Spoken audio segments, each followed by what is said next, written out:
Let's see if I'm the greed today and if I'm the vocal point and center point of this disabled man's mind again. And don't let white people sit up there and sugarcoat it because I'm just the last one, the only one. It's just one. We'll move on.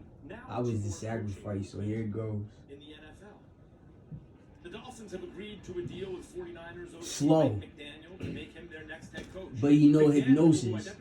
So if I hypnotize you first, right, and then you catch on to my slow wagon, it's relaxing. My dumbness, my retardation. Here with me, you have a story for us, don't you, Mike? What can you tell us about what the Dolphins are getting? The dumbass. Max, I happened to run into Mike at the airport the other night. He was coming in for his interview. I was coming back from the Senior Bowl.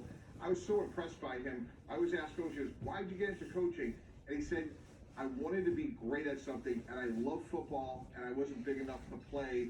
And between my passion for being great and my passion for wanting to be involved with football, I wanted to be a coach. And I was so impressed by not what he said, but just the passion he said it with. And when you think about from a scheme standpoint, last year, Max, the 49ers were 33 out of 40 on design rollouts with 6 touchdowns. And when we want to think about what puts Tua Tagovailoa in the best position possible, those design rollouts play to his strengths. So it's an obvious fit that when you think about Jimmy Garoppolo and what they did in San Francisco, Tua and this new Dolphin offense will have a lot of similarities, and I think that's a positive. I think that will play to what Tua does so well, which is the throw on the move. Yeah, he'll find a receiver, he'll make him sort of a running back, and then we're off to the races, right? Of the 9 openings this offseason, 6 have been filled with Rams. 6 have been filled.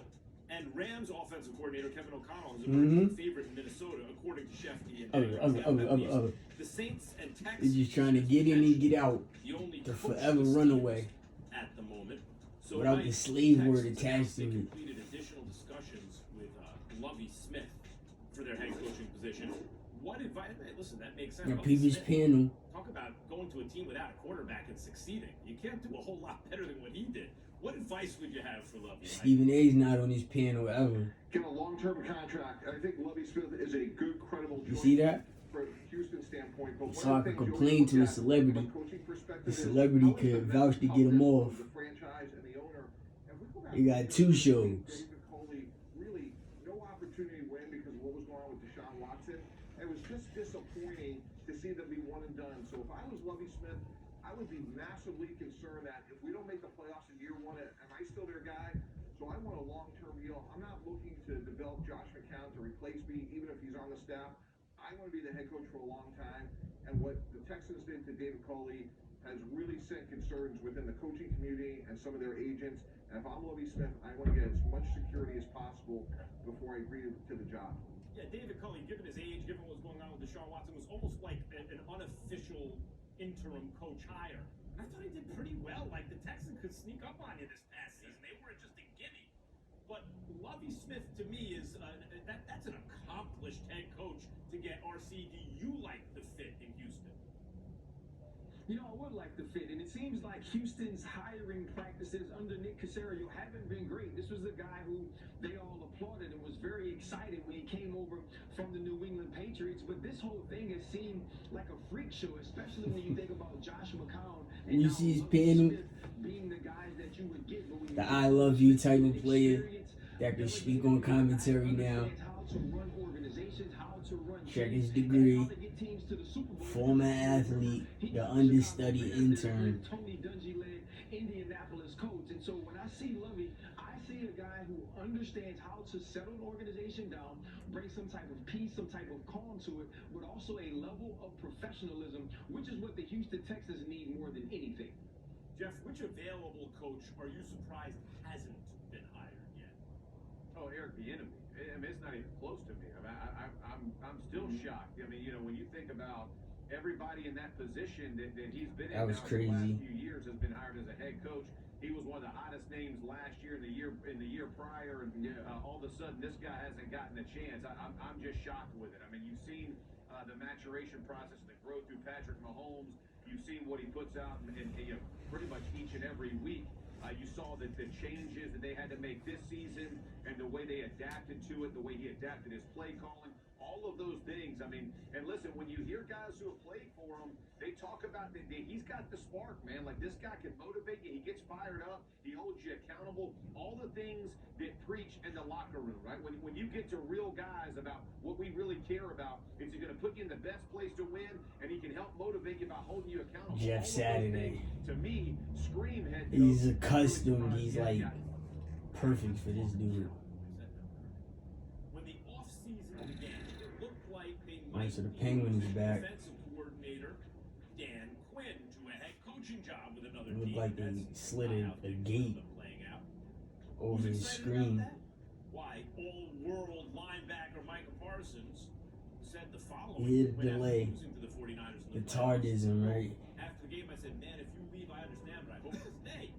He said, brother, somebody's going to have to knock me out to leave your side. We're going to rock this thing out. The more we get this going, the more we get guys to buy into what Q's trying to build in Dallas, the better we're going to get. Okay, Ryan Clark, Jeff Saturday, Jeremy Fowler. Marcy, I'll start with you. I mean, Michael Parsons, oh my, like he is a generational. We tossed in a generational talent. The Cowboys keep their coaching staff intact. What do you think about everyone returning? You know what? When you say everyone returning, okay, I'm like, what's going to change? No, if you can keep Kellen Moore, you can keep Dan Quinn. I see that. I think Kellen Moore needs to be more creative, and I should have seen more out of this offense. But if you want him to be there, then fine. But why keep Mike McCarthy then? Mike McCarthy was probably the worst coach on this staff, or at least did the worst job at actually doing what he was hired to do on this entire staff. And you bring him back. That can only make me think one thing. You're excited to have Dan Quinn. You're excited to have Kellen Moore. If you think there is a possibility Mike McCarthy will not make it through the next season. And when you hear people in that locker room speak of Dan Quinn, especially Michael Parsons, who I got a chance to sit down on my podcast, The Pivot, with, he just kept saying, Q would pull me into the office. Q would say this to me. Q would say that to me. It almost seems that this team... This is professional commentary now. 2022. Where these players, ex-players, former players, retired, injured players, are getting these huge salaries, and this is their commentary. This is their education. This is their verbiage. This is how they articulate themselves. This is called talking from the heart, passion of the game. Right here. And that's just a voice. Never had a helmet on, probably never played football out in a park, never played football in the street, the concrete, like we used to do in young years. As a head coach in the NFL, man. I mean, he's got dudes around him that now can can install game plans, can execute to the level they need to. Look, they have improvements they have to make. But to RC's point, the issue with Dan Quinn is he is infectious in a locker room. Listen, I live in Atlanta. So there's not too many basketball players ever talking with Max Kellerman, right? As you can see, it's always football. Even when it's basketball season, it's still football players. So we deep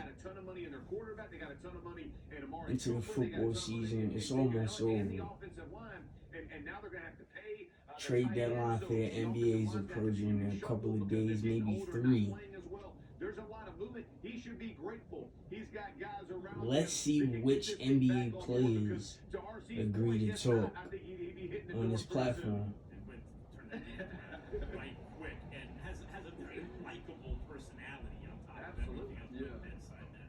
Jeremy, what are some of the issues this team's going to face in the offseason? Well, as much as you guys like to bag on Mike McCarthy, Of course, the disabled robot is just focused on one person. Start with Amari Cooper. Jeff mentioned it. That's why I'm able to step in and talk. They could approach him, ask for a pay cut. If I'm Amari Cooper, I'm saying, okay, go ahead and release me. You guys wouldn't throw me the ball anyways. I had games where I had 3 or 4 targets. So that's got to come to a head. I do think he has some trade value as still a top 15 or so receiver, not at that money though. You still got Ezekiel Elliott, $30 million in dead money on his deal this year, so they're pretty much stuck with him in play. They got to make that work. Now, Randy Gregory, that's a guy they are going to prioritize. He's a beast as a pass rusher, but the problem is that market. He knows nothing about that. He probably doesn't even watch football. You see what I'm saying? You can tell. Doesn't know anything about plays, pressure, blitzing, strategies. See? What the fuck is this? They should get paid. So that's the only thing he's gonna say besides He was booed Saturday, but his characteristics of the game is injuries. That's the first thing you're ignorant talk about. Your ignorant ass talk about, right, is an injury when they're bringing up strategy and dynamics of the game. in LA. Blitz pressuring. You see? It's still the e-fresh refresh. In some ways, refreshing everything.